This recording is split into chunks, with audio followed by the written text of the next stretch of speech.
If you've been waiting for the housing market to feel less expensive, I need to tell you what I'm seeing with the data in 2026.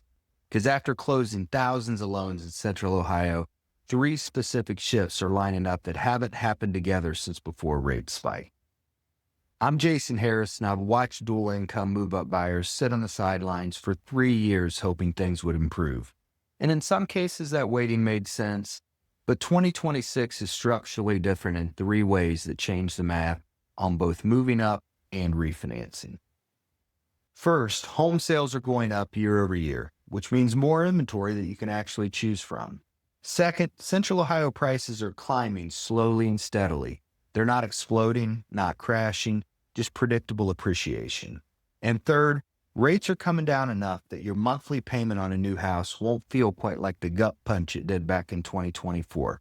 Here's what that actually means for your decision. Why home sales volume matters more than you think. For 3 years, you've been told the market is improving, but every time you look at listings in your price range, there's nothing worth leaving your current house for. That disconnect between macro headlines and your actual lived experience has made you stop trusting market predictions entirely. And that mistrust is expensive if it causes you to miss the actual turn. When sales volume goes up year over year, it's not just more transactions. It's proof that inventory is finally moving, which means more sellers are confident enough to list, which creates the selection you've been waiting for. But here's the part most people miss about rising sales volume in Central Ohio specifically. It's not happening everywhere in the same way, and understanding where and why changes what you should be looking at. Why steady appreciation protects move-up buyers. You've watched home values either spike uncontrollably or stagnate for years, and both scenarios make planning a move up feel like gambling with your family's financial future. If prices explode again, you can't afford the jump. If they flatten or drop, you lose the equity gain you were counting on to make the numbers work on the new house. Central Ohio's slow, steady price climb is the Goldilocks scenario for move-up buyers. You're building equity in your current home predictably, while the target home isn't running away from you at 15% a year.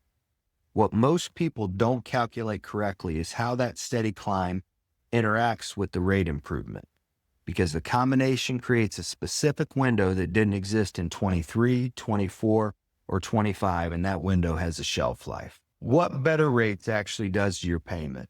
You've heard rates are coming down, but when you run the numbers on the house you actually want, the payment still feels impossibly high compared to where you're locked in now. That gap between your 3.2% current rate and even an improved 6% rate on a new purchase feels so massive that no amount of rate improvement seems like it will ever make the move affordable without a lifestyle sacrifice you're not willing to make. Here's the math no one's walking you through clearly. A 1% rate drop on a $450,000 loan has saved you approximately $270 a month. And when you layer that with increased inventory, giving you negotiation leverage, the actual payment difference shrinks even faster than the rate difference suggests. But there's one critical piece of timing most buyers are getting wrong about when to lock that rate environment. And getting it wrong can cost you either months of waiting or thousands in lost savings, depending on which mistake you make. Move up, refinance, or wait.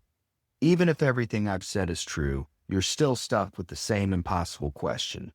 Do you finally pull the trigger on the move you've been delaying, refinance and stay put, or wait one more year hoping things will improve even further? Making the wrong call here doesn't just cost you money. It costs you another year of your kids in bedrooms they've outgrown, another year of your family tolerating a house that doesn't fit your life anymore, another year of feeling stuck while your neighbors somehow figured it out. The decision framework I walk move-up buyers through starts with one number: the monthly payment difference between staying and moving. Because if that difference is under $400 and you have at least 3 years of equity built up in your current home, the math almost always says move now, not later. The refinance calculation is different. And if you're sitting on a rate above 6.5 right now, there's a specific break-even formula that you need to run in the next 60 days that most people wait too long to execute. Reach out to me and I'll show you exactly what that looks like.